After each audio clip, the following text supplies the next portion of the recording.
যাবো একটা জায়গাতে, তো কই যাইতাছি ভিডিও তো দেখলে তোমরা সবটা বুঝবাই। তার লাগে একবারে স্নান টান সাইরা আইফুসি, তো এখন রেডি হমু, তো তারপরে কইতাছি তোমরা কই যামু, তো পুরাটা ভিডিও কন্টিনিউ অবশ্যই দেখবা। আর আমার সাথে যত বাঙালি আছে তোমরা সবাই মনে হয় রিলেট করতে পারবা যে আমরা কোথাও যাওয়ার সময় এরকম ভাবে ঘরটারে মানে অগোছালো কইরা থুইয়া যায়, মনে হয় যেন এই ঘরে আর ফিরে আইতাম না, মানে এরকম একটা অবস্থা কইরা দিয়া যায়।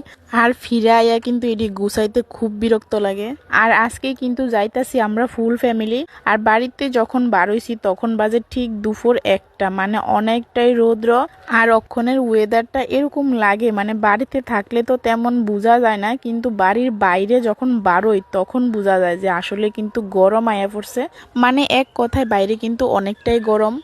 আর এত কথা কইতাছি কিন্তু কই যাইতাছি তোমরা কিন্তু এখনো কইছি না। তো আসলে আজকের গন্তব্য হইছে আমার পিসি শাশুড়ির বাড়িতে, মানে আইপির পিসির বাড়িতে। আসলে পিসি তারা থাকে কলকাতায়, তো কলকাতা থেকে আইসে কয়েকদিন হইছে, তো বারবারই কল করতেছিল আমরা যাওয়ার লাগা। তো তার লাগা আজকে প্ল্যান নিলাম, হঠাৎ প্ল্যানে যে আমরা সবাই যাইয়া ঘুরে আই। অবশ্য আমার শ্বশুর শাশুড়ি থাকবো, শুধু আমরা ব্যাক করবো। আর এদিকে কিন্তু আমি একটু বিরক্তই হইতেছিলাম, কারণ গাড়িতে আমার মেয়েটা ঘুমাইয়া গেছে আর তার মুখে পুরাটা রৌদ্র আইতাছিল, মানে বেচারি একটু ঘাইমাও যাইতাছিল। আর আমি বাড়ির থেকে ভাবছিলাম হয়তো গাড়িতে ঠান্ডা লাগতে পারে, তার লাগে আমি একটু ফুলাতা একটা হাইনেট পরাইয়া নিছিলাম, তার লাগে আমার আরো খারাপ লাগতেছিল। তো যাই হোক, তারপরে কিন্তু আমরা ফাইনালি আয়া পৌঁছি। আর আয়া কিন্তু বেশি দেরি করছি না, মানে সবার সাথে একটু কথা টথা কইতাছি, এমন টাইমে ঠিক আইপি কল করছে, মানে তারা বাড়ির বাইরে এদিকে একটা ছোট্ট ফুচকার স্টল, মানে ফুচকা খামু কিনা আমি আর আমার ভাগিনা শূন্যায় তো একদম দৌড়াইয়া গেছি যে অবশ্যই খামু। দুপুর টাইম, যেহেতু দুপুর বলতে তখন প্রায় 3টা বাজে গেছে। তারপরে আমরা আইসি একদম ছোট বলতে ছোট একটা স্কুলের সামনে একটা স্টল বইছিল, মানে স্কুলে স্পোর্টস প্রোগ্রাম চলতেছে তার লেগে বইছিল। কারণ এর আগেও কিন্তু আমি এইদিকে আইসি কিন্তু কোনো সময়ই দেখছি না, তো এবার ফার্স্ট টাইমে দেখতাছি।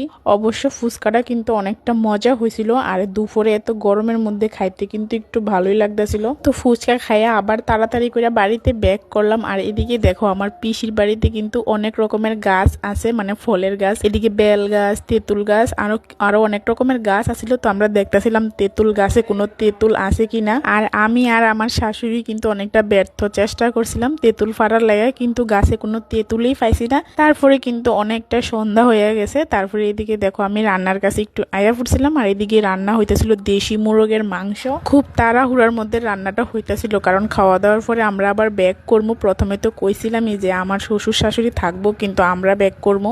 তো যেই কথা সেই কাজ, খুব তাড়াহুড়ার মধ্যে খাওয়া দাওয়া করে আমরা কিন্তু বাড়ির উদ্দেশ্যে রওনা দিয়ে দিয়েছিলাম। তখন প্রায় 8টা বাজে, বাড়িতে যাইতে যাইতে 9টা বাজে যাইব। আর ভিডিওটা কিন্তু এদিকেই শেষ করতেছি। তো ভিডিওটা ভালো লাগলে অবশ্যই লাইক কমেন্ট দিবা।